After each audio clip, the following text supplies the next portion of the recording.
आज 26 जनवरी के दिन भी सियासत हुई। जाति धर्म की, हिंदू राष्ट्र मुस्लिम राष्ट्र की पॉलिटिक्स हुई। इसके अलग अलग सेंटर सामने आए। राहुल गांधी की पार्टी के एक नेता ने कहा हिंदू राष्ट्र की मांग होगी तो मुस्लिम राष्ट्र की भी डिमांड रखी जाएगी। अखिलेश यादव की पार्टी के नेताओं ने संतों के बारे में फिर अजीब सी टिप्पणी की। 24 का चुनाव अभी दूर है, लेकिन 80-20 वाली पॉलिटिक्स फिर शुरू हो गई है। संत कह रहे हैं हिंदुओं को बांटने की कोशिश हो रही है। स्वामी रामदेव कह रहे हैं सनातन के खिलाफ साजिश बर्दाश्त नहीं की जाएगी। सनातन को लेकर सवाल और बवाल के बीच आज धर्म और कर्म दोनों के लिहाज से सबसे चर्चित तस्वीर क्या दिखी, इसी से शुरुआत करते हैं इस रिपोर्ट की। जो मनुष्य सनातन के लिए काम करता है, लोग उसके पीछे पड़ जाते हैं। ये अंधविश्वास फैला रहे, अंधविश्वास। अरे काय का अंधविश्वास है? अगर तुम्हारे अंदर एक बूंद भी सनातनीय हिंदू का हो तो तुम मेरा साथ दो, मैं हिंदू राष्ट्र दूंगा। सनातन मूल्य क्या है? जो शाश्वत वैज्ञानिक सार्वभौमिक मूल्य है, जो इटर्नल ट्रुथ है, वही सनातन धर्म है। जोर से बोलना। सनातन सोशल मीडिया में ट्रेंड कर रहा है। मैं सभी सनातनियों से निवेदन करूंगा, हमारा कोई बाहरी बाल बांका नहीं कर सकता। किसी की मजाल नहीं कोई बाहरी आके हमारा बाल बांका कर दे। सनातन पर सवाल, बवाल, धमाल और कुछ लोग कह रहे हैं कमाल। जब से सनातन धर्म के लिए घर वापसी का मुद्दा उठाया, तब से आए दिन षड्यंत्र लगातार किए जा रहे हैं। हमें टिकना नहीं है, रुकना नहीं है। बस आप लोगों से प्रार्थना है कि अब आपको बहुत सक्रिय होना है। अगर आप पार्टी की बात करें तो हमारी खुद की पार्टी है, बजरंगबली पार्टी। उसका निशान मोहर है, उसका नारा है जो काम करे वो किसी काम का नहीं। Vote for you my dear. Sanatan के खिलाफ साजिश की बात हो रही है। कॉन्स्पिरेसी पर डिबेट चल रही है। देश में एक स्वर गूंजना चाहिए कि हम किसी भी प्रकार से अपने सनातन धर्म के खिलाफ चलने वाले किसी भी षड्यंत्र को स्वीकार नहीं करेंगे। सनातन के नाम पर बहुत सारे लोग बहुत कुछ कह रहे हैं। इस वक्त क्या क्या टॉप ट्रेंडिंग है, देख लीजिए। मैं हाथ जोड़ के प्रार्थना कर रहा हूं, हम सब सनातनी एक हों और अपनी सनातन परंपरा को आगे बढ़ाएं। यही आप सबसे भी मेरी रिक्वेस्ट है। बोलो राधे राधे। सनातन को लेकर पूरे देश में बवाल मचा है। सनातन पर अटैक के लिए नई नई टूल किट सामने आ रही हैं। राजनेता, धर्मगुरु, सनातन विरोधी कई मॉड्यूल एक्टिव हैं। हजारों सवाल उठाए जा रहे हैं। लेकिन इन सब के बीच कर्तव्य पथ पर जो तस्वीरें सामने आई हैं, वो सनातन को समेटे हुए हैं।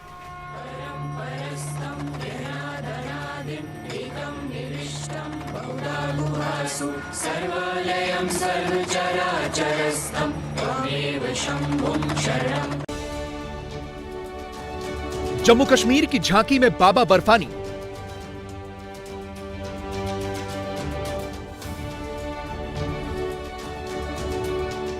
झारखंड की झांकी में बाबा बैद्यनाथ धाम,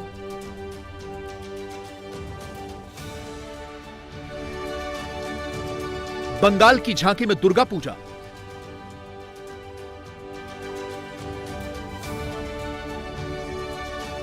असम की झांकी में मां कामाख्या देवी मंदिर,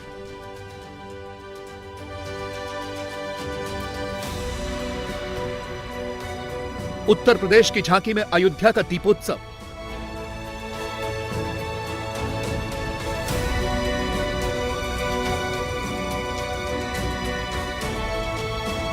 और हरियाणा की झांकी में भगवान श्री कृष्ण का गीता उपदेश।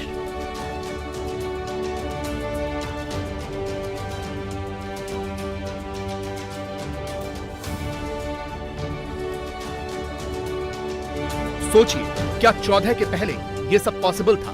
क्या कोई सोच भी सकता था कि 26 जनवरी की परेड में, गणतंत्र दिवस की झांकियों में हिंदू धर्म और सनातन के इतने सारे प्रतीक एक साथ नजर आ सकते हैं?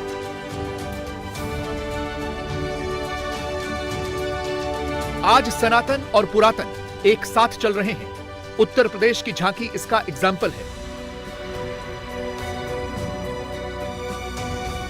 दिवाली पर दीपोत्सव की परंपरा बरसों पुरानी है, लेकिन अब इसे अयोध्या की पहचान से जोड़ दिया गया है। कर्तव्य पथ पर जब उत्तर प्रदेश की झांकी निकली तो लोगों ने भगवान राम और सीता के दर्शन किए।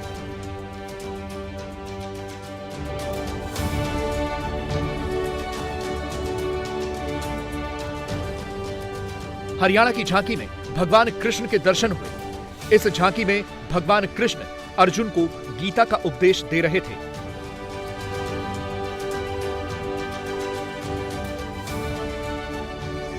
हरियाणा में अगले साल विधानसभा के चुनाव हैं।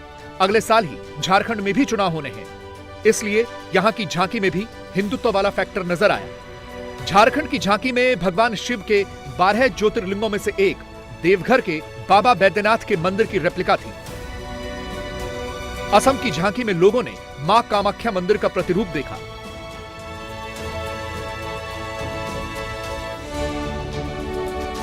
बंगाल में भी शक्ति का स्वरूप नजर आया। दुर्गा पूजा का उत्सव और बंगाल की संस्कृति की पूरी झलक इस झांकी में साफ साफ दिख रही थी।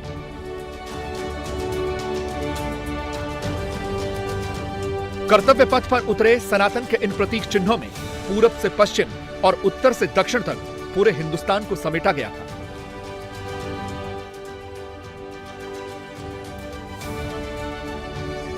तमिलनाडु की झांकी देखिए, इसमें तंजावुर के वृद्धेश्वर मंदिर की रेप्लिका को उभारा गया था।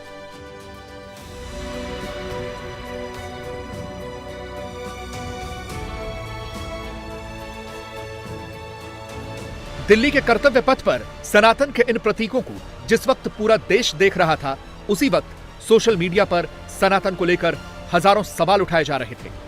मुद्दा रामचरितमानस पर बयान भी था और सनातन का अपमान भी था। पिछले कई दिनों से इसे लेकर हाय तौबा मची हुई है। अब साधु संतों का गुस्सा सामने आने लगा है।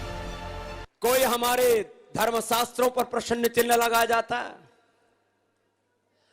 कोई गोस्वामी तुलसीदास जी को गाली दे जाता है, कोई हमारे वेदों को, कोई दर्शनों को, कोई उपनिषद को, कोई हमारे पुराणों को, रामायण महाभारत को, भगवत गीता को, हमारी सांस्कृतिक विरासत को कोई कलंकित करने का कुत्सित प्रयास करता है, तो आज देश में एक स्वर गूंजना चाहिए कि हम किसी भी प्रकार से अपने सनातन धर्म के खिलाफ चलने वाले किसी भी षड्यंत्र को स्वीकार नहीं करेंगे।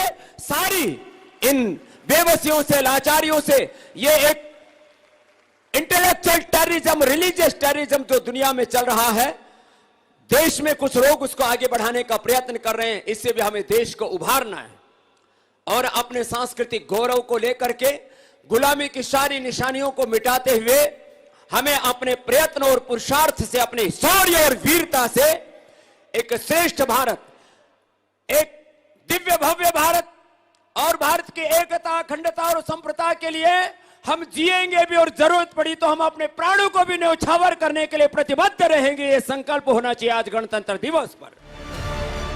रामचरितमानस को लेकर पिछले कुछ दिनों से तमाम तरह की बातें कही जा रही हैं। रामचरितमानस की चौपाई पर सवाल उठाए गए, इसमें ऊंच नीच खोजी गई, एक दूसरे को नीचा दिखाने की कोशिश की गई, रामचरितमानस को बैन करने की मांग की गई, उसे जब्त करके नष्ट करने की डिमांड भी रखी गई और अगड़े पिछड़े का वोट भी तलाशा गया।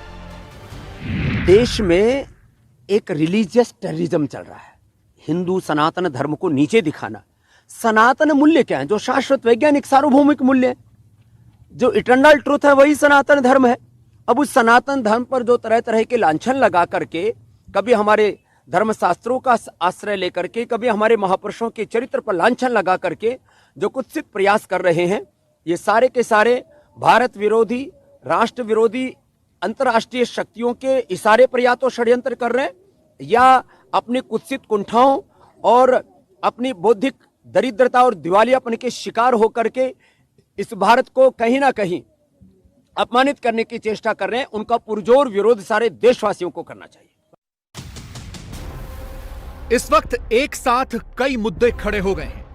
रामचरितमानस पर सवाल, महापुरुषों पर लांछन, सनातन के खिलाफ साजिश और हिंदू राष्ट्र वाला मुद्दा एक बार फिर से ट्रेंड करने लगा, क्योंकि बागेश्वर धाम के कथावाचक पंडित धीरेन्द्र शास्त्री पहले तो धर्म परिवर्तन का मुद्दा उठा रहे थे, अपने मंच से सनातन की रक्षा की बात कर रहे थे, लेकिन अब वो हिंदू राष्ट्र पर आ गए हैं। धीरेन्द्र शास्त्री के इस बयान को पिछले 24 घंटे में खूब वायरल किया गया। सनातन के समर्थकों ने इसे अपने अकॉर्डिंग फैलाया और धीरेन्द्र शास्त्री के विरोधियों ने इसे अपनी तरह से घुमाया। कांग्रेस नेता उदित राज कह रहे हैं कि अगर इसी तरह मुस्लिम राष्ट्र और दलित राष्ट्र की मांग हुई तो क्या होगा। हिंदुस्तान की सियासत में इस वक्त अजीब सिचुएशन है। साधु संतों को लेकर नेता बयान दे रहे हैं और नेताओं के बयान पर साधु संतों की नाराजगी दिख रही है। स्वामी प्रसाद मौर्य भी ऐसे ही एक नेता हैं। समाजवादी पार्टी के नेता स्वामी प्रसाद मौर्य ने रामचरितमानस पर सवाल उठाए तो उस पर पहले ही कंट्रोवर्सी खड़ी है। अब वो संतों महंतों को लेकर अनाप शनाप बोल रहे हैं, उन्हें शूद्र कह रहे हैं, नीच बता रहे हैं। मौर्य के बयान पर साधु संत आग बबूला हैं। स्वामी प्रसाद मौर्य जी का भाव गलत है। हम तो जन्मजात शूद्र हैं और उन्होंने नीच भी कहा, तो हम लोग ठाकुर जी की सेवा में नीच बन के ही भगवान की सेवा करते हैं, स्वामी प्रसाद मौर्य जी। लेकिन आपकी जो मानसिकता है रामायण के प्रति, रामचरितमानस के प्रति बहुत ही दुखद है, निंदनीय है। इसका पुरजोर विरोध करते हैं, निंदा करते हैं और आपसे निवेदन करते हैं कि आप अपनी मानसिकता को ठीक कर लो, नहीं तो समय नहीं लगेगा कि आपकी मन मस्तिष्क को हम लोग ठीक कर देंगे। क्या है कि हम संत हैं, शास्त्र के साथ साथ शस्त्र भी रखते हैं। आपने देखा होगा, चाहे माँ काली हो, चाहे भगवान परशुराम हो, चाहे भगवान राम हो, चाहे भगवान कृष्ण हो, जो भी हमारे देवी देवता हैं, चाहे महाबली हनुमान हो, वो भी गदा रखते हैं। इसके नाते मैं निवेदन आपसे करता हूं कि आप अपनी मानसिकता ठीक कर लें, जिससे समाज में वातावरण अच्छी बना रहे। रामचरितमानस की चौपाई, स्वामी प्रसाद मौर्य का बयान और शूद्र को लेकर ताड़ना जैसे शब्दों की डेफिनेशन, ये सब अब पॉलिटिकल इशू बन गया है। इसमें समाजवादी पार्टी की मुस्लिम पॉलिटिक्स देखी जा रही है। 80-20 का फॉर्मूला तलाशा जा रहा है। पहले ज्ञान अर्जित करें, पहले ज्ञान पाएं कि क्या है वर्ण व्यवस्था। और शूद्र नहीं, शुद्र मानसिकता होती है, वो मानसिकता उनकी है। शूद्र मानसिकता नहीं, शुद्र मानसिकता है, जो इस प्रकार से धर्म के प्रति और जाति के प्रति भेदभाव कर रहे हैं, जातियों में बांट रहे हैं। 15 और 85 का मूल मंत्र समाज में देके इस समाज को बांट रहे हैं, हमारे हिंदुओं को बांट रहे हैं। इंडिया टीवी हर वक्त हर जगह डाउनलोड करने के लिए सर्च करें India TV news Google play store या ऐप स्टोर पर।